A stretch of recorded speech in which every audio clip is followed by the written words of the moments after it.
readers, and as often as not in these essays, to ponder what our interpretations and adaptations of them say about us, informs many of the pieces in this collection. A new translation of Sappho, for instance, provided an occasion to think about why that poet and her intense, eroticized subjectivity means so much to us today, although what she means to us may be quite different from what she meant to the Greeks. Oliver Stone's blockbuster biopic Alexander, for its part, was a useful vehicle for thinking about why a mania for historical accuracy doesn't always make for good cinema. So too with my reconsiderations of Euripides' vengeful Medea, whose modernity may reside elsewhere than many modern interpreters imagine, or Virgil's Aeneid, which may be unexpectedly contemporary in ways that have little to do with its much commented-on celebration of empire. But most of the essays here are not about the classics per se, although they inevitably, and I hope interestingly, betray my attachment to the cultures I studied long ago. Hence, a review of a pair of recent movies about artificial intelligence, Ex Machina and Her, begins necessarily, as I see it, with a consideration of the robots that appear in Homer's epics and what they imply about how we think about the relationship between automation and humanity.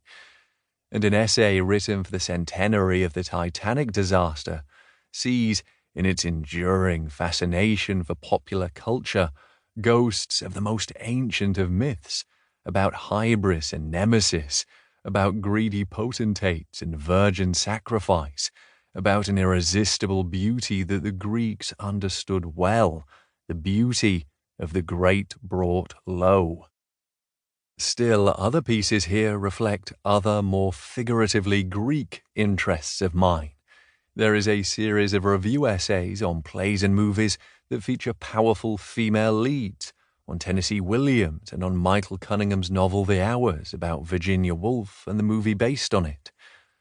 I see now that all of these are haunted by my long-ago dissertation on brides of death in Euripides' dramas, and the question this motif raised about the ways in which male writers represent extremes of female suffering.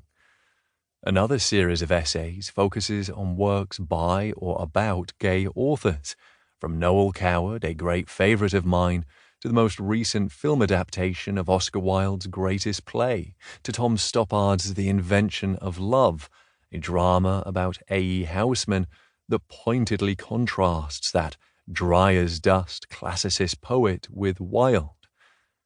Finally, and unsurprisingly, given that I am also a memoirist, there is a sequence of pieces that ponder the way in which writers' personal lives intersect with their literary work. Susan Sontag's diaries, Patrick Leigh Fermor's elaborately self-mythologizing travel narratives, Karl Ove Knausgaard's heavily autobiographical My Struggle novels, Hanya Yanagihara's novel, A Little Life. All of these betray fascinating and sometimes uncomfortable negotiations between literature and the lives we and sometimes our readers lead. The collection ends with one of my own entries into this field, one that combines many of the themes I have mentioned: the Greeks, powerful female figures, homosexuality, writing. In The American Boy, I recall my youthful epistolary relationship with the historical novelist Mary Renault, who did much to encourage both my love of Greek culture, which, in my adolescent mind, was complicatedly connected to my growing self-awareness of my homosexuality, and my desire to be a writer. The form of that essay, which entwines personal narrative with literary analysis, is one that I have employed in all three of my book-length memoirs, the most recent of which is an odyssey, a father, a son, and an epic, about how reading Homer's epic brought my late father and me together in unexpected ways, and which will be familiar to some of my British readers. A personal consideration of another kind allows me to close this brief introduction. At the end of each of the pieces here, I have preserved the original date lines. All were written